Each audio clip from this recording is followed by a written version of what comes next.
How you guys doing today? It's Anthony Ganji. Welcome to another episode of On the Line. Today I want to keep this real quick. I want to talk about working those mandated doubles. Whether you come in to work 8 hours and they push you for another 8, or whether you're working 12 and they push you for that extended day of another 4 more hours, it's tough. Especially if, one, you don't want to work, but you've been mandated multiple days in a row or drafted. Some people may use the term drafted. And your life becomes very unpredictable. So now we have these facilities that are understaffed. You probably see it now more than ever with COVID. And people are getting drafted or mandated 3, 4, 5 times a week, making a normal 8-hour day into a 16-hour day, making a normal work week of 40 hours a week into 70 or 80 hours a week. And that takes a lot on someone's mental well-being. It adds stress to the family. And it really does put the facility at risk. You know, when it comes to the family expects that, yes, we're going to have a level of commitment to the job. We know that. But they also expect a level of commitment to them, which means that when they make plans, they expect you to be there.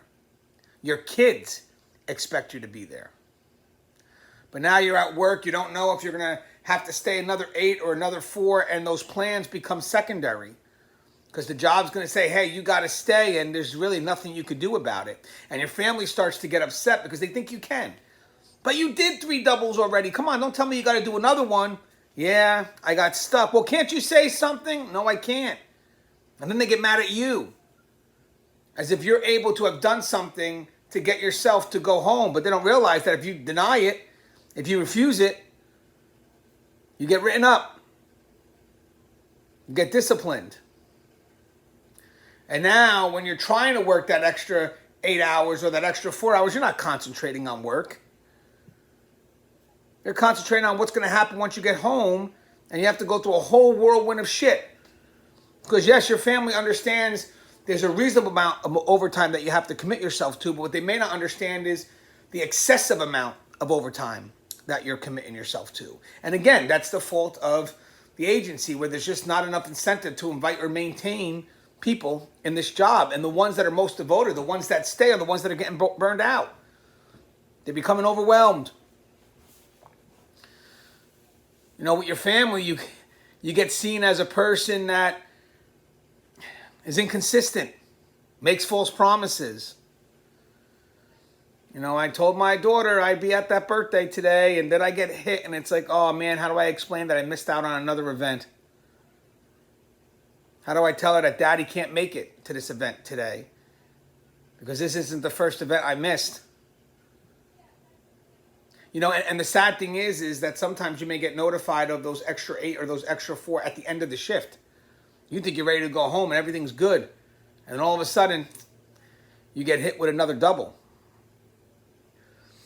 And on another note, too, it messes with your morale because you dread going to work. Because of the unpredictability is if I'm coming in to do 8 or 16 or 12 or 16, I just don't know. I don't know.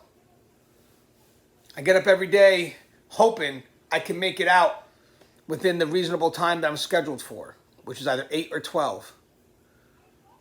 But then again, right at that last minute, there comes the unpredictability. There comes the inconsistency. And next thing you know, you're making phone calls, trying to do what you can to keep your family together. And the sad thing is, after you work all these doubles, even if you do get a day off, where's the energy going? You don't have any. You're going to be sleeping. And your family may not understand this. And you're not truly enjoying any event. Because even if you do have some energy, then you got to worry about going to work the next time and going through this whole cycle all over again. Sometimes we feel lucky just to have that day off. Or sometimes we feel lucky just to be able to go home after our completed shift. That's a crazy way to live your life. Again, it's just something that unpredictability adds so much stress to your mental well-being. And it really makes you not want to go to work. And for the agency, I mean, I know we get put in this scramble and we have posts that need to be mandated. I understand that. But in that scramble, we're hiring out of desperation, and we don't see people as people. We see them as numbers. Let's just mandate Smith. Let's just mandate Ganji. No one's asking, from the higher level, well, did Ganji work 3 doubles in a row? Did Smith work 4 doubles in a row? Are they able to do it? Can they do it? No one cares. Because they're just worried about putting a number into that empty post. Before you mandate somebody, maybe you should check to see if they're able to do it. See if they're awake. See if they have the energy. Because the sad thing is, if they slip up because they've worked 3 or 4 doubles in a row, one thing is you're going to hold them responsible to the highest level. They can't excuse their way out of it, even if they have worked those doubles. The second thing is you're putting the facility at risk. You're just putting people there for the sake of putting people there, not really understanding that we need energy. And it's kind of hard to maintain that energy when you've worked 3 or 4 doubles in a row and just haven't had the sleep that you need to be functional, to be effective. And by the way, guys, what about for people that live further away from the facility, that live hours away?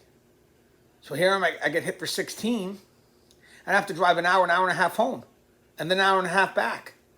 That's 3 hours into that sleep, let alone some time to get ready. And then as you're driving home, you're battling not to go to sleep. A lot of CEOs have overturned their vehicles as they were driving home because they just don't have the energy. And they're battling not to fall asleep. And that hour and a half ride seems like it's an eternity. So again, I don't think people really understand the stress of working multiple doubles in a row, how it takes, how it overwhelms us, how it messes with our mental well-being, how it messes with our family life, how ultimately it could affect the safety and security of any facility. This is just the beginning of a chat. It's something we need to explore more often. But I wanted to get it out there because I know what's happening now. I know we have a lot of our brave warriors overworked, and I want you to know that we're thinking of you. All right, guys, as always, the show is on the line. If you haven't, don't forget, subscribe, interact, engage, comment, hit that bell. Bell's going to notify you every time I post a video. Stay safe.